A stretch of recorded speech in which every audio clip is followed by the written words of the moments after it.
Hello, hello, hello. Doc Bryce here. We're here in Baguio at Baterol.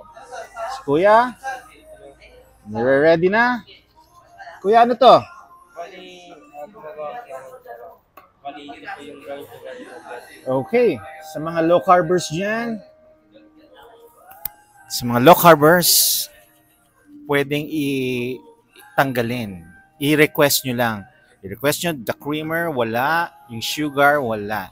Okay, lalo na sa mga diabetic dyan, lalo na nag-insulin, out po ang sugar sweetener. Pero yung sa mga metabolically stable, well, pwedeng yung stevia or yung monk fruit, magbaon kayo. Pwede po yun. Okay? Yun! Imagine yan, no? Hindi ko malaman po bakit po tayo tinawag ito. Yes, bakit ba nalaman?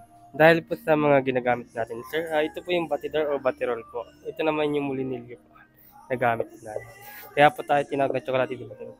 Dahil po yung batidor, nilalagyan po natin ng tsokolate and then babatiin.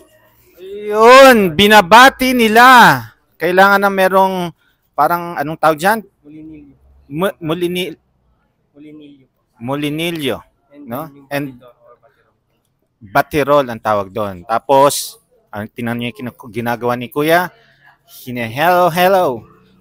Mekos, mekos, round, round, round. Ayun. Oo, kulay pa lang. Amoy pa lang. Napakasarap na sigurado to. Ito ba yung tinatawag na yung 100% kokwa? Yun. Kokwa is good sa low carbers. Ayun, napakalaking kawa. Ay, kawa ba yan?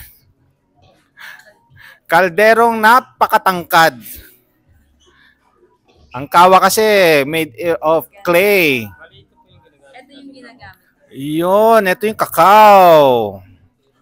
Kakao or kokwa. Tama ba? Yes. Native na native. Pinoy na Pinoy. Low carb na low carb. Oh, ha? I-request nyo lang po. Kasi kung hindi nyo i-request, wow. Standard, merong creamer, may brown sugar. Oh, i-request nyo lang. Ni-request namin. Out po ang creamer, out ang sugar. Okay? So, when you're in Baguio, come here at Baterol. And enjoy. Kasama po yan, ha? Pero, 1 cup a day lang. 1 to 2 cups, wag nang beyond. Okay? Enjoy kayo. And of course, syempre, wag natin kakalimutan, hydrate water after the kokwa. So, when we adapt, we evolve. Bye!